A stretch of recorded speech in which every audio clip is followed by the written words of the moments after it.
안 받은 사람이 있다고 하셔서 네, 끝까지 질의를 하고 싶습니다. 시간이 너무 아깝네요.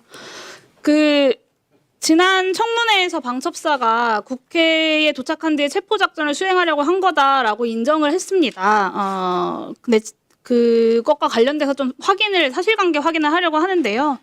단순 가담자들은 여러 정상들이 참작될 수 있지만 이곳에서 증언할 때 위증을 하면 위증죄도 추가될 뿐더러 이 친위 쿠데타를 은폐하기 위해서 위증을 했다는 것이 되니 들은 대로 본대로 솔직하게 답변해 주시길 바랍니다.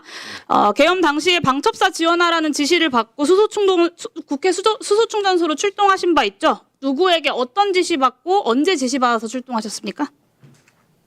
그 지시를 받고 출동을 한 게 아니고요. 저희는 비상소집 때문에 집합을 한 건데 갑자기 방첩사 측에 협조를 해달라는 그런 어떤 내용으로 협조하라는 지시 받았습니까? 내용 지시는 받지 못했습니다. 그때 전화 구민회 팀장이랑 통화할 때 50명이 있었고 그 50명이 방첩사와 함께 어떤 임무를 수행한다는 건 알고 계셨던 거죠? 아닙니다. 저는 50명이라는 얘기도 한 적이 없고요. 아니요. 그건 구민회 팀장이 인정을 했어요. 여기 50명이 모여있다라고 증인이 이야기했다고. 저하고 통화할 때 그런 통화는 없었습니다. 네, 둘 중에 한 명은 위증을 하고 있습니다.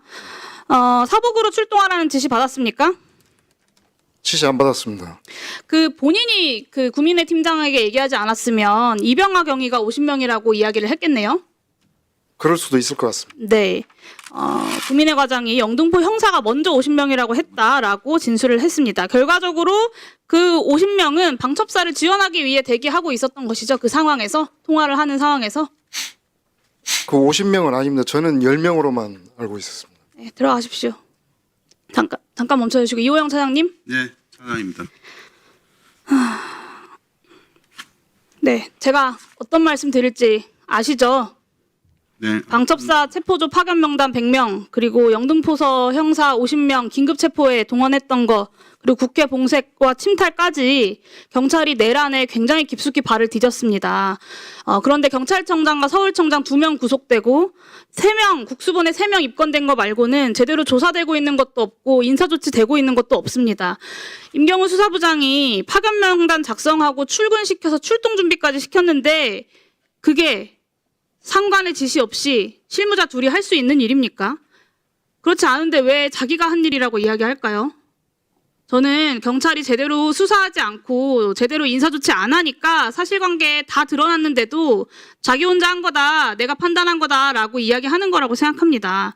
경찰이 지금 군인들이 주로 기소되고 수사받고 재판받는 과정에서 숨죽이고 있지만 이런 식으로 국민 신뢰 절대 회복할 수 없을 거라고 생각하고요. 그 책임은 이 내란 수습에 미온적으로 대처하고 있는 차장에게도 아주 큰 부분이 있다고 생각합니다. 적극적으로 수사뿐만 아니라 인사 조치까지 해달라고 제가 여러 차례 말씀드렸습니다. 네, 의원님. 신뢰를 회복하기 위해 그렇게 해주셔야 되지 않겠습니까? 네, 의원님 말씀에 공감하고 있고요. 다만 이제 국민께 진심으로 송구스럽다는 말씀을 드리면서 전에 말씀드렸듯이 현 시점에서 모두 한꺼번에 인사조치하기는 어려워서 순차적으로 하는데 제가 수사가 계속 진행 중에 있어서 수사 진행 경과에 따라서 조치할 예정입니다. 네, 마지막으로 백혜련 의원님.